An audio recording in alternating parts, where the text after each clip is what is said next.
والشكر لمن صور حسنا وجمالا فرد صمد عن صفة الخلق بريء فرد صمد عن صفة الخلق بريء رب أزلي خلق الخلق كمالا رب أزلي خلق الخلق كمالا لا زد ولا ند ولا حد لمولاه لا زد ولا ند ولا حد لمولاه الآن كما كان ولم يلق زوالا الآن كما كان ولم يلق زوالا لا شبه ولا مثل ولا كفو لحولا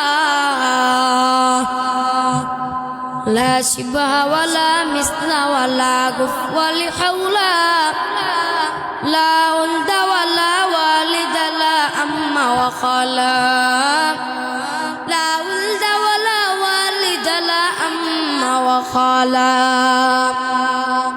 ও নবীর উম্মতরা আশিকের দল শুনিয়া নাও সামনে কুরবানির ঈদ এই কুরবানি কারদের কাছ থেকে শুরু হয়েছিল আদম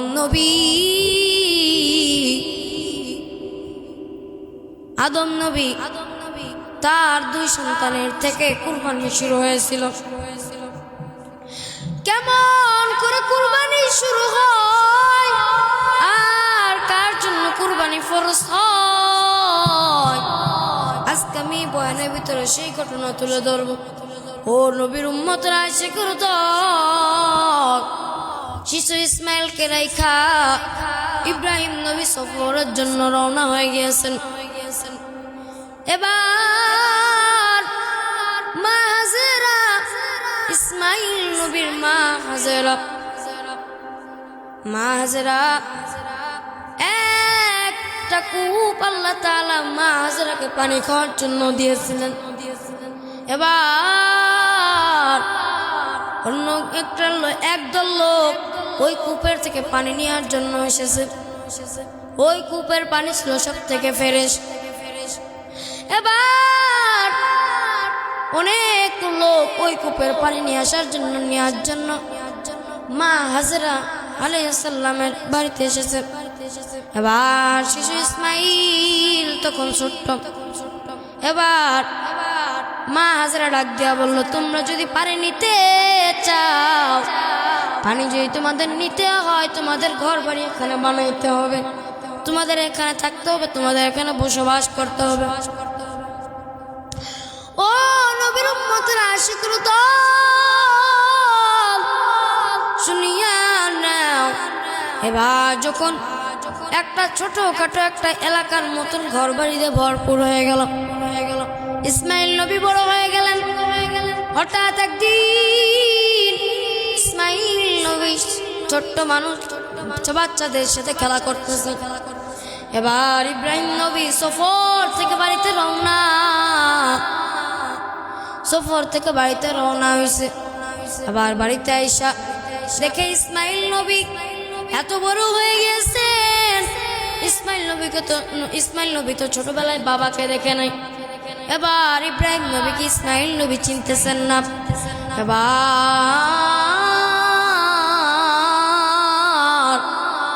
ইসমাইল নবী যখন চিনেন না এবার ইসমাইল নবীর ইব্রাহিম নবী ইসমাইল নবীর বাবা ইসমাইলকে নিয়ে বাসার ভিতরে চলে গিয়েছেন এবার মা হাজেরা ইসমাইল নবীকে বলল তোমার বাবা এতদিনের জন্য সফরে চলে গিয়েছিল এটা হলো তোমার বাবা ইসমাইল নবী বাবাকে অনেকদিন দেখার পর অনেক খুশি হয়ে গিয়েছে এবার আল্লাহর পক্ষ থেকে ইব্রাহিম নবীর হুকুম আসলেন ও ইব্রাহিম তুমি তোমার ছোট্ট ইসমাইলকে তুমি কুরবানি দিবা, তুমি কুরবানি করবা। এবার ইব্রাহিম নবী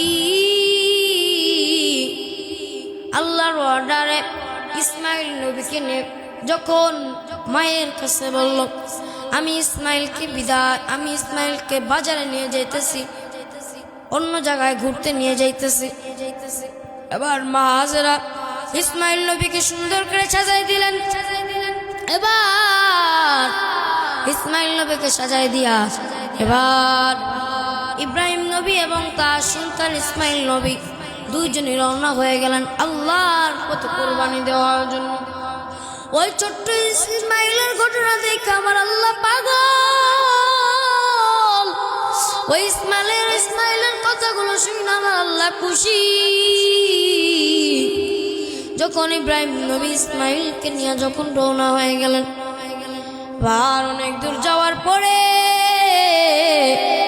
একটা জঙ্গলের ভিতরে একটা পরিষ্কার জায়গায় ইব্রাহিম নবীকে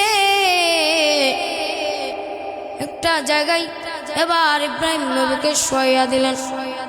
শোয়া দিয়া ইসমাইল নবীকে যখন শোয়া দিলেন, ইব্রাহিম নবীর কাছে ডাক দিয়া কই, বাবা তুমি কেন আমাকে এখানে শোয়া দিলা?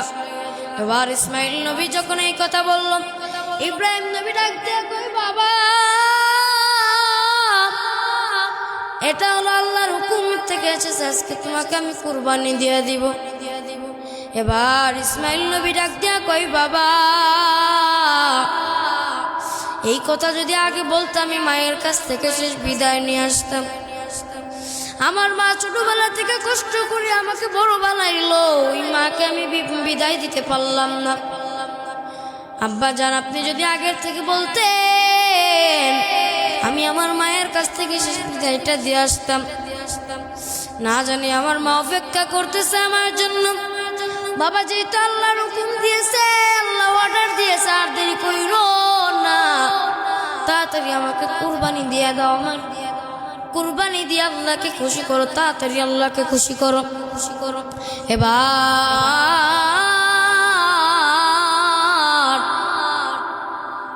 ইব্রাহিম নবী যখন ইসমাইল নবীকে শোয়া দিলেন, আমার আল্লাহ কই, জিব্রাইল তাকায়া দেখ আবার ইসমাইল কেমনে রাজি হয়ে গিয়েছে, কুরবানি দেওয়ার জন্য কেমনে রাজি হয়ে গেছে। জিব্রাইল তাকাইয়া দেখ আমার ইসমাইল মাটিতে শুয়ে পড়ছে কুরবানি হওয়ার জন্য। ও জিব্রাইল আমি আর সহ্য করে থাকতে পারি না, ও নবীর উম্মতের আশিকরা তো ওই ছোট্ট ইসমাইলের ঘটনা কোনো বলতে গেলে চোখের পানি ধরে রাখতে পারে না, এমন কান্না আসে।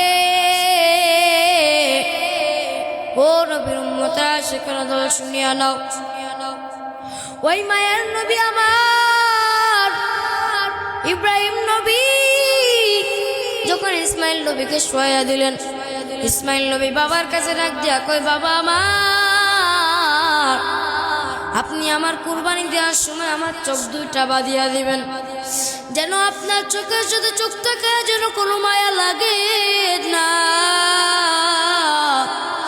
আমার হাত পাও বেঁধে নিবেন, যেন আমার ছটপটে আপনার লাত্তি না লেগে যায়, আল্লাহ যেন নারাজে খুশি হয়ে যায়, আপনার সাথে যেন বেয়াদবি না হয়ে যায়। ও বাবা আমার আপনি আমার হাত পাও বেঁধে দিবেন, তারপরে আমাকে কুরবানি দিবেন। আমার আল্লাহ ইসমাইলের তাকায় দেখে, ইসমাইলের ঘটনা দেখে আমার আল্লাহ পাগল। ইব্রাহিম নবী আবার ইসমাইল নবীকে যখন কুরবানি দিতে যাবে, কুরবানি দিতে যায়, কুরবানি করা যায় না। ইসমাইল নবী বারবার উঠিয়া পড়ে। ইসমাইল নবীর জায়গায় একটা আমার আল্লাহ জিবরিল আমিনের দিয়া একটা দুম্বা তবে একটা ভেড়া ইসমাইল নবীর জায়গায় শোয়া দেয়।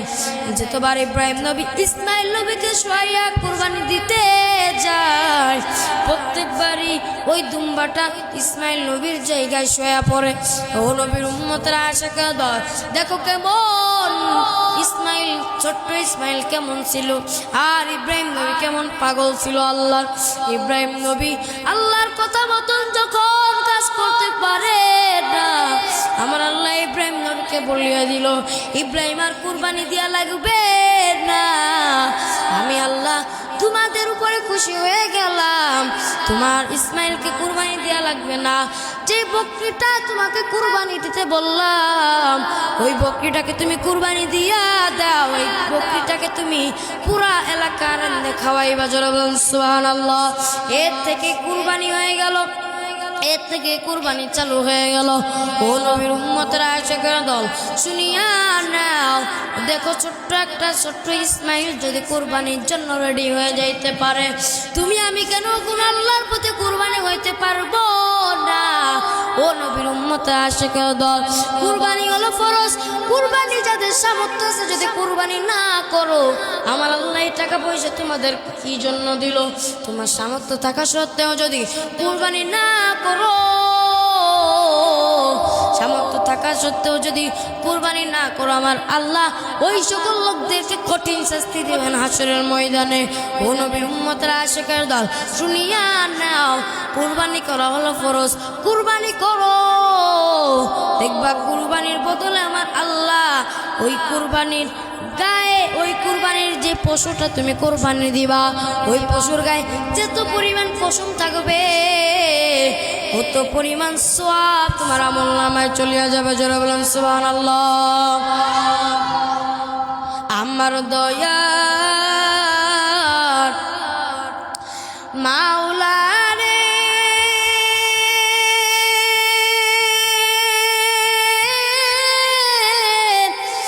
আমার দয়ার মাশুকুরে, কোথায় গেলে পাইব তোমার ঠিকানা? কোথায় গেলে পাইব তোমার ঠিকানা? আমার দয়ার মাওলা রে, আমার দয়ার মাশুকুরে, কোথায় গেলে পাইব তোমার ঠিকানা? কোথায় গেলে পাইব তোমার ঠিকানা?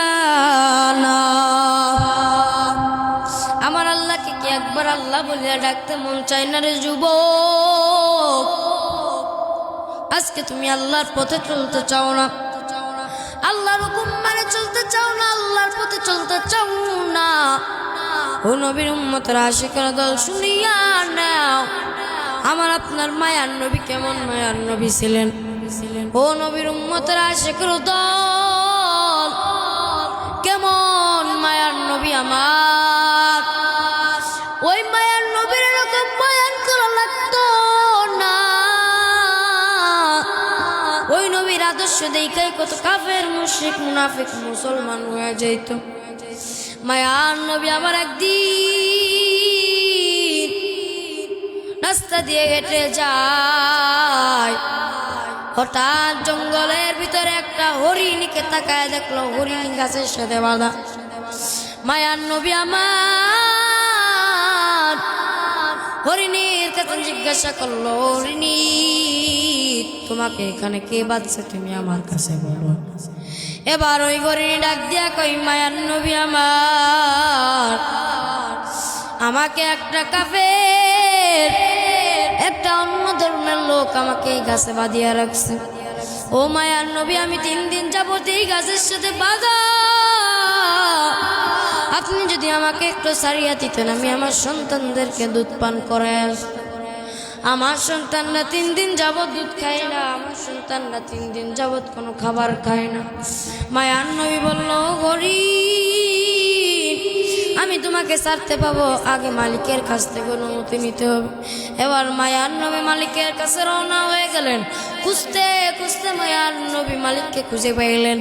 এবার মালিককে ডাক দিয়া কয়, ভাই আমার, তুমি 3 দিন যাবত একটা হরিণীকে গাছের সাথে বাঁধিয়ে রাখছো। এবার কাফের বলে, হ্যাঁ, আগে বলো তুমি কে? মায়ার নবী ডাক দিয়া বলে, আমি হলাম মক্কার আব্দুল্লাহর বেটা। আব্দুল্লাহর বেটা মুহাম্মদ, আমি হলাম আব্দুল্লাহর সন্তান মুহাম্মদ। আমি আইছি এই হরিণীটাকে সময়ের জন্য ছেড়ে দিতে। এই হরিণীকে তুমি 3 দিন যাবৎ বাঁধিয়া রাখছো, এই হরিণীকে তুমি এখনো ছাড়তেছো না কেন? এবার বলে, তুমি আব্দুল্লাহর সন্তান মুহাম্মদ, আমাদের বংশের লিডার, এতদিন ধরে যে আব্দুল্লাহর সন্তান মুহাম্মদকে খুঁজতো, তুমি নাকি সেই আব্দুল্লাহর সন্তান মুহাম্মদ? মায়ার নবী আবার ডাক দেয়া বলে, আমি হলাম সেই আব্দুল্লাহর বেটা মুহাম্মদ। এবার ডাক দেয়া বলে, ভাই আমার, তুমি 3 দিন যাবত যেই হরিণটাকে বাঁধিয়া রাখছো, ওই হরিণটাকে সারিয়া দাও, হরিণটার সন্তানদেরকে দুধ পান করাইয়া আবার আসবে। এবার ওই লোকটা ডাক দিয়া কয়, এতদিন আমাদের বংশের লিডারের মুখে শুনতাম আব্দুল্লাহর বেটা মুহাম্মদ নাকি একটা পাগল। আজকে আমি বিশ্বাস হইলাম আসলে তুমি একটা পাগল। একটা হরিণীকে যদি সারিয়া দেয়, ওই হরিণী আর কোনোদিন ফিরে আসে না। মায়ার নবী আমার ডাক দিয়া কই, রে ভয় আমার, আমি জানি একটা হরিণীকে যদি সারিয়ে দেওয়া হয়, ওই হরিণী আর ফিরে আসে না। কিন্তু আমি মায়ার নবীর হাতে রশিটা ধরাইয়া দাও, আমি মায়ার নবী হরিণীকে যেই সময়ের ভিতরে আসতে বলবো, সেই সময়ের ভিতরে যদি হরিণী না আসে, তুমি তোর বাড়িটা দাঁড়াইয়া থাকো। আজকে যদি যেই হরিণীকে, যেই তোর বাড়িতে গলা কাটার কথা ছিল, আজকে যদি ওই হরিণী সময় মতন না আসে, আমি মায়ার নবীর গর্দান তুমি নামায়া দিবা, আমি মায়ার নবীর কল্লা তুমি নামায়া দিবা। ও নবীর উম্মতেরা আশিকেরা দাও, শুনিয়া নাও। কেন মায়ার নবী ছিলেন আমার, মায়ার নবী হরিণীর কাছে বললেন, হরিণীর কাছে যা বললো, হরিণ তোমাকে আমি রশিটা সারিয়া দিতেছি, তুমি সময়ের ভিতরে চলে আসবা। যদি সময়ের ভিতরে না আসো, তাকায়া দেখ ওই কাফেরটা দাঁড়ায় রয়েছে, আজকে আমার কল্লা নিয়ে নিবে। তাকায়া দেখ সময়ের ভিতরে দুধ পান করে চলে আসবা। এবার মায়ের নবী আমার যখন হরিণীকে সারিয়া দিলেন, হরিণী জঙ্গলের ভিতরে যায়া তার সন্তানদেরকে ডাকে, কই গেলা সন্তানেরা, সময় নাই, তাড়াতাড়ি আসো। সন্তানরা মায়ের কণ্ঠ শুনিয়া হাজির হয়ে গিয়েছেন। মায়ের কাছে আইসা কয়, মায়া আমার, 3 দিন যাবত আমরা কিছুই খাই না, 3 দিন যাবত আমরা দুধ পান করি না। মা, তুমি 3 দিন যাবত কোথায় ছিলা? এবার মা ডাক দিয়া কয়, সময় নাই সন্তানরা, তাড়াতাড়ি চলো, সময় নাই, সময় নাই। মায়ার নবী দাঁড়ায় রয়েছে একদিক থেকে, আর একদিক থেকে কাফের দাঁড়ায় রয়েছে। আজকে যদি আমি সময় মতন না যাই, মায়ার নবীর গলায় চলে লাগাইয়া যাবে। ও নবীর উম্মতেরা আশিকের দল, ওই হরিণী তার সন্তানদেরকে নিয়ে রওনা। ওই হরিণীর সন্তানগুলো ডাক দিয়া কয়, মা আমার, যেই লোকটা এত ভালো কাজ করলো, যেই লোকটা তোমার জন্য জীবন ঝুঁকি নিয়ে দাঁড়ায় রয়েছে, না জানি ওই লোকটা দেখতে কত সুন্দর, ওই লোকটাকে না দেখা পর্যন্ত আমরা আজকে দুধ পান করবো না, আমরা দুধ মুখে লাগাবো না। এবার হরিণী এবং তার বাচ্চা নিয়ে রওনা। এবার কিছুক্ষণ পর দৌড়াইতে দৌড়াইতে হাজির। এবার কাফের তাকায়া দেখলো, যেই সময় দিয়েছিল সময়ের আগেই হরিণ হাজির। এবার মায়ার নবীর কাছে হরিণী কি যেন একটা বলল। এবার কাফের ডাক দিয়া কয়, ও ভাই আমার, ওই হরিণীগুলো তোমার কাছে আইসা কি বললো? এবার মায়ার নবী ডাক দেওয়া বলে, ভাই আমার, ওই হরিণীগুলো সর্বপ্রথম আইসা আমার কাছে বলে, ও নবী আমার, আমার সন্তানেরা দুধ মুখে লাগাই নাই, বলছে যে তখন আপনাকে না দেখবে দুধ মুখে লাগাবে না। সর্বপ্রথম আইসা আমাকে সালাম দিছে, তারপরে এই কথাগুলো বলছে। কাফের ডাক দিয়া কয়, নবী আমার, একটা পশু যদি, একটা জঙ্গলের প্রাণী যদি আপনাকে চিনতে পারে, ও মায়ার নবী, আমি একজন মানুষ হইয়া আপনাকে কোনো চিনতে পারলাম না, ও নবী আমি আর এই কাফের থাকতে চাই না। আজকে আপনি এই ছুরিটা হাতে নেন, তাড়াতাড়ি কালেমার পোশাক পরে মুসলমান বানায়া দেন। মায়ার নবী আমার ওই লোকটাকে মুসলমান বানায়া কালেমার পোশাক পরে মুসলমান বানায়া দিয়েছে। মায়ার নবী আমার এমন একজন দয়াল, মায়ার নবীর কোনো বয়ান করা লাগে না। মায়ার নবী শুধুমাত্র আদর্শ দেখলেই, মায়ার নবীর আদর্শ দেখা কত মুশরিক মুনাফিক মুসলমান হয়ে গিয়েছে। ও নবীর উম্মতেরা আশিকের দল, মায়ার নবী ডাক দেয়া বলে, আমার মতন আদর্শ করো, আমার মতন আদর্শ করার চেষ্টা করো, যেন তোমার আদর্শ দেখা অনেক হিন্দু তোমার আদর্শ দেখা মুসলমান হয়ে যেতে পারে। ও নবীর উম্মতেরা আশিকের দল, আল্লাহ পাক রব্বুল আলামিন যেই কথাগুলো বললাম সেই কথাগুলোর উপর কবুল এবং মঞ্জুর করার তৌফিক দান করুক। সকলে বলি আমিন। আমরা সকলে একটু গজল বলি আমার সাথে। আমি নবীজির পাগল, আমি মদিনার পাগল, আমি নবীজির পাগল, মদিনার দুলবালি মোর, মদিনার দুলবালি মোর নয়নের কাজল। আমি নবীজির পাগল, আমি মদিনার পাগল, আমি নবীজির পাগল, আমি মদিনার পাগল। আমার মনে নবী নবী, দুই চোখে মদিনার ছবি, আমার মনে নবী নবী, দুই চোখে মদিনার ছবি, আমার মনে নবী নবী,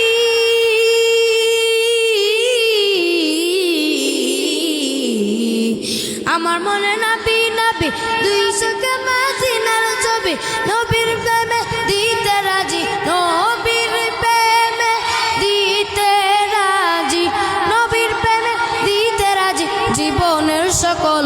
আমি নবীজির পাগল, আমি মদিনার পাগল, আমি নবীজির পাগল, আমি মদিনার পাগল, আমি নবীজির পাগল, আমি মদিনার পাগল।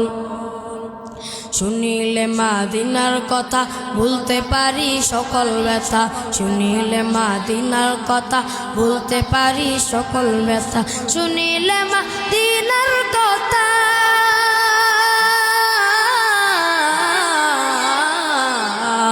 শুনিলে মদিনার কথা ভুলতে পারি সকল ব্যথা। বুকের ভিতর ভেসে ওঠে, বুকের ভিতর ভেসে উঠে, বুকের ভিতর ভেসে উঠে প্রেমানন্দের জল। আমি নবীজির পাগল, আমি মদিনার পাগল, আমি নবীজির পাগল, আমি মদিনার পাগল। মদিনারি দুলবালি মোর, মদিনারি দুলবালি মোর নয়নের কাজল। আমি নবীজির পাগল, আমি মদিনার পাগল, আমি নবীজির পাগল, আমি মদিনার পাগল। আমার রোগের সকল ওষুধ দয়াল নবীর সালাম দরুদ, আমার রোগের সকল ওষুধ দয়াল নবীর সালাম দরুদ, আমার রোগের সকল ওষুধ,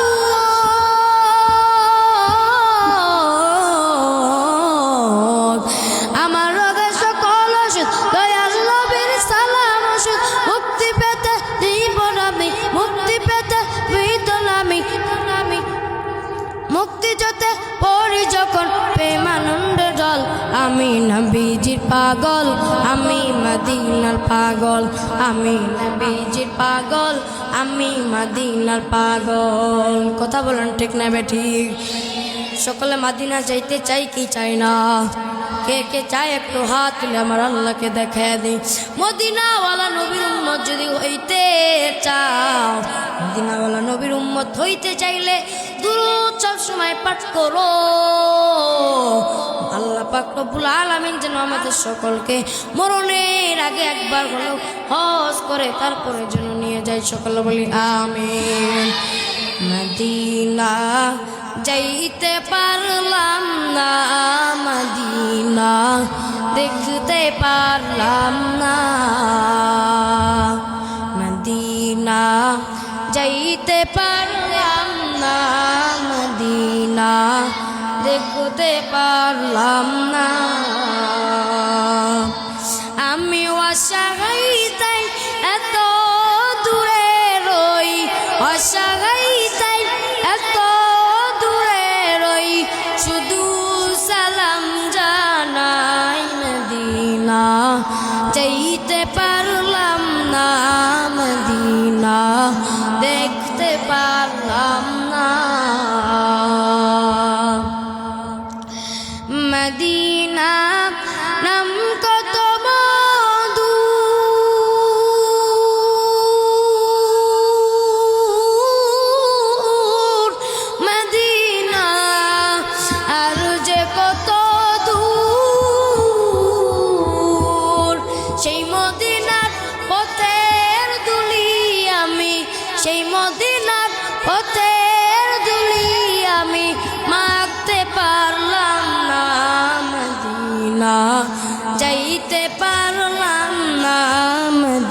পারলাম না।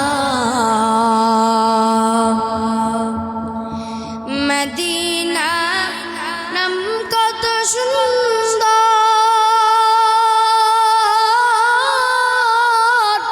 মদিনা কেরে সেবন্ত, পাখির নাই ডানা থাকলে, পাখির নাই ডানা থাকলে যেতাম মদিনায়, মদিনা যাইতে পারলাম না, মদিনা দেখতে পারলাম না, মদিনা যাইতে পারলাম না, মদিনা দেখতে পারলাম না। ও হাজিরা, ও দুনিয়ার হাজিরা, শুনিয়া নাও, তোমরা যে নবীর রওজা মুবারকে হজ করতে যাও, তোমরা এই মাসে বেশি বেশি হজ করবা, কারণ এই মাস এমন একটা মাস, এই মাসে যদি তোমার টাকা থাকা সত্ত্বেও যদি তুমি হজ করতে না যাও, অন্য সময় গেলে তোমার হজ কবুল হবে না। ও নবীর উম্মতের আশিকের দল, একটা ডাকাতের ঘটনা, একটা সন্ত্রাসের ঘটনা, একটা ছেলের ঘটনা, যেই ছেলেটা জীবনে কোনোদিন ভালো কাজ করে নাই, ওই গ্রামের লোকরা তারপর এতটা অসন্তুষ্ট হয়ে গেছে, তাকে কেউ আর দেখতে পারে না। এই যুবক বাবাজিরা, এদিকে তাকাও, খেয়াল করে শুনো, তোমার মতন একটা যুবক, একটা গ্রামে মুসা নবীর জামানের একটা ঘটনা, একটা যুবক এমন গুনাহ করছে, এমন গুনাহ করছে, যেই গুনার কোন যুবকের শেষ নাই। এবার গ্রামের লোকজন মিলে ভাবলো, এত গুনাহগার একটা ছেলে আমাদের গ্রামে রাখা যাবে না। এ কথা জবাব দিবেন, রাখা যাবে না। সবাই ঘুমাইতেছেন, সবাই ঘুমাইতেছেন, কথা বলেন, ঘুমাইতেছেন? এত তাড়াতাড়ি যদি ঘুম এসে যায়, বাসায় গেলে তো আপনারা ফোন টিপবেন, এখন তো বাসায় গেলে আপনারা ফোন টিপতেন, এই সময় কত ফোন টিপতেন, আর যুবকদের তো কোনো কথাই নাই, যুবকরা তো বাসায় যায় এই টাইমে গেম খেলতো, কেউ গেম খেলতো, কেউ মোবাইলে টিকটক দেখতো, কেউ নাচ গানের ভিডিও দেখতো, কেউ ইউটিউব দেখতো, কেউ ফেসবুক চালাইতো। ও যুবক, ফেসবুক চালাইতে চালাইতে এমন রাত গেছে তোমার ফজর হয়ে গিয়েছে, মোবাইল দেখতে দেখতে এমন রাত হয়ে গিয়েছে তোমার ফজরের আজান দিয়ে দিছে। আজকে এখানে তোমার ঘুম, তোমার চোখে ঘুম, এর জন্যই তো বলে ভালো জায়গায় আসা মানুষের মন টিকে না। ওই যুবক বাবারা, তোমরা অন্যদিক খেয়াল করো না, এদিকে খেয়াল করো। দেখো, ওই ছেলেটা যখন গুনাহ করতে করতে এমন গুনাহ করে ফেলায়, গ্রামের লোক বলে এই ছেলেটাকে এখানে আর রাখা যাবে না। এবার যখন ওই ছেলেটার মা বাবার সাথে কথা বললো, মা বাবা একই কথা বললো, যে মা বাবা বললো, হুজুর আপনারা যেটাই ভাবেন, এই ছেলেটাকে আমরা আর ছেলে হিসেবে মানতে চাই না। এবার গ্রামের লোক সবাই মিলিয়া ওই ছেলেটাকে, ওই যুবকটাকে তার হাত পাও বান্ধিয়া একটা গভীর জঙ্গলের ভিতরে ফেলায় দিয়েছেন, যে জায়গায় সূর্যের আলো পড়তে দেরি হয়। এবার ওই যুবক একা একা বসে রয়েছে অন্ধকার জঙ্গলে, ডানে তাকায় বামে তাকায় কেউ নাই, সামনে তাকায় পিছনে তাকায় কেউ নাই, কেউ নাই। ওই যুবকের মুখ বন্ধ, হাত বান্ধা, পাও বান্ধা, কেমনে মাপ চাইবে?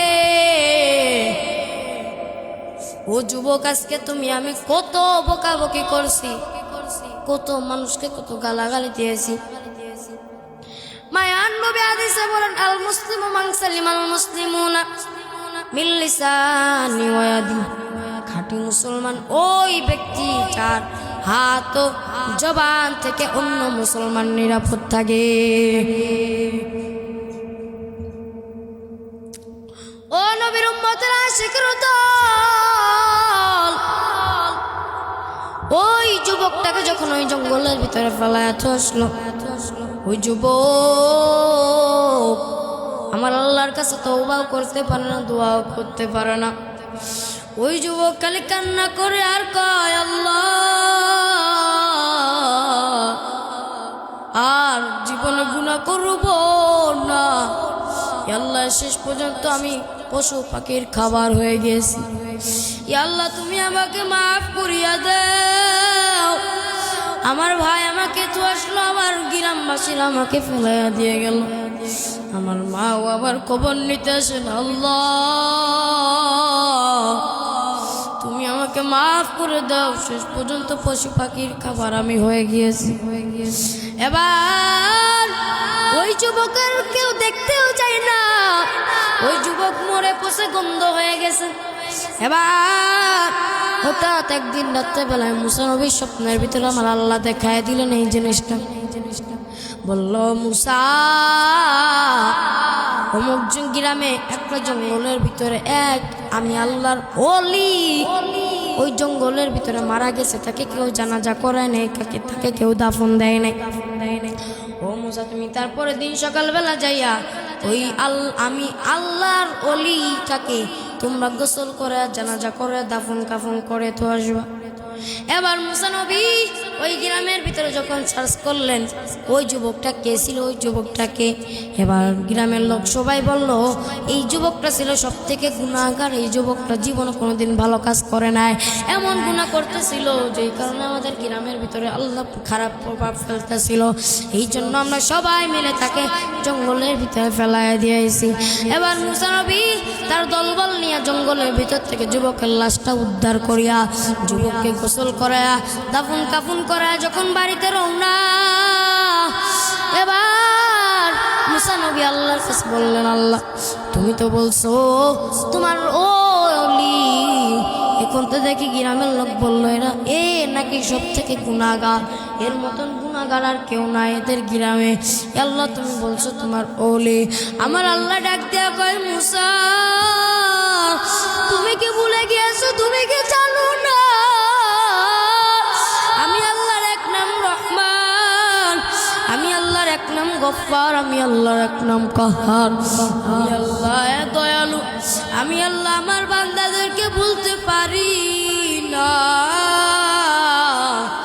আমি আল্লাহ আমার বান্দাদেরকে ভুলতে পারি না।